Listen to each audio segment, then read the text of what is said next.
So John McCain's promising 100 years in Iraq. He's promising more wars, but he's saying we're not going after bin Laden. The truth is that the federally administered tribal areas, FATA, remember that acronym because you're going to be hearing a lot about it. The northwest area of Pakistan is out of control. The government has no control there. And now the new guys want to talk with those folks, but it's not going to work. And ultimately, the fate of Afghanistan and maybe our fate is linked with what we do to that region. Guys, what happened to Hillary Clinton's campaign? Why did we wake up this morning and most people are saying it's probably over? What happened? Was it Bill Clinton in South Carolina? Was it mismanagement? What happened? That was a turning point, I think, South Carolina, when he defined this as a joint candidacy. You know, I've said it before, say it again.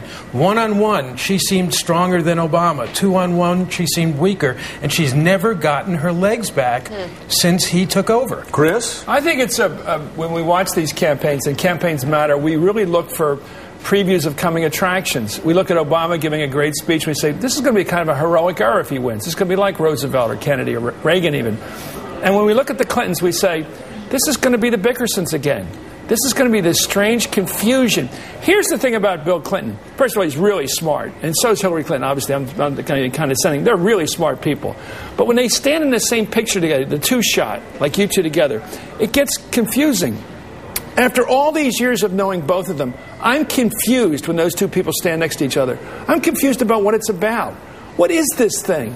What are we looking at here? A political? We're looking at marriage, obviously, but we're looking at some kind of strange political deal that I don't quite get. You know what I don't get? Do you get it? No, you get the relationship politically. I'm not talking about personal relationship. How do they get along in the back room when they argue politics? I don't get that, but I'll tell you what I don't get even more is Joe Klein wrote a great book several years ago about Bill Clinton called The Natural.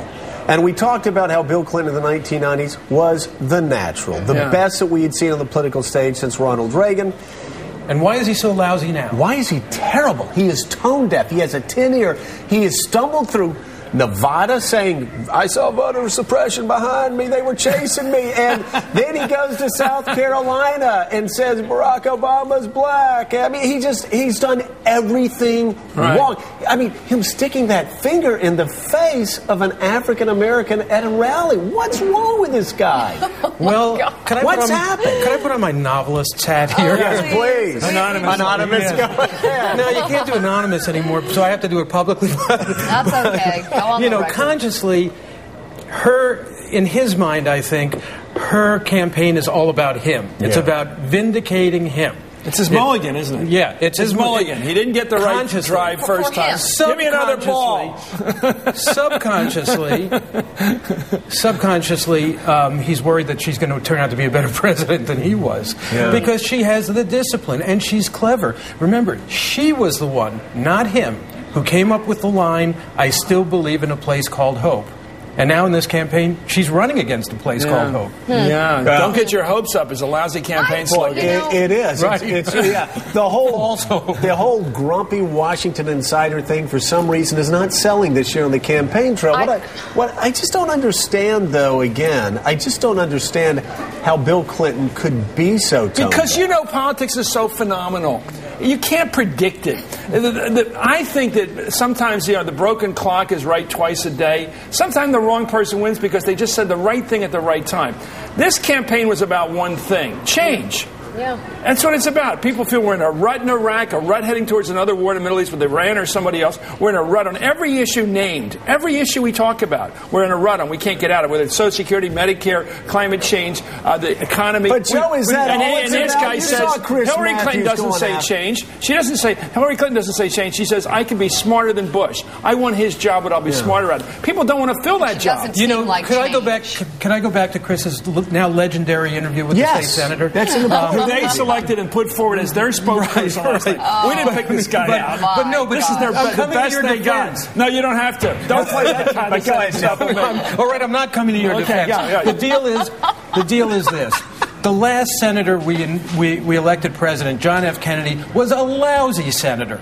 And Barack Obama hasn't been a very good senator either. He's bored by the Senate. He has an executive personality, I think.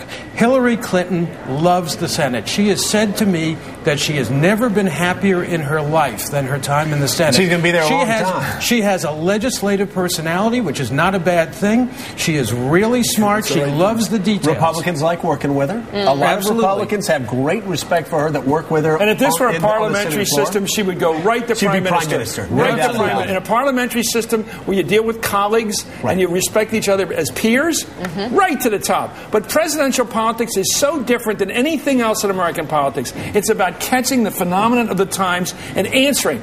You know, Kennedy, the new frontier. At the end of Eisenhower, we wanted a new frontier. Yeah. This isn't about a course correction with Bush. Right. This is about people want deliverance. But it's also almost biblical deliverance, and Barack is offering deliverance. But it's it's about who you want to have in your house for the next 4 years. And when you see Obama give a speech, you say to yourself, "Wow, I want a little more of that."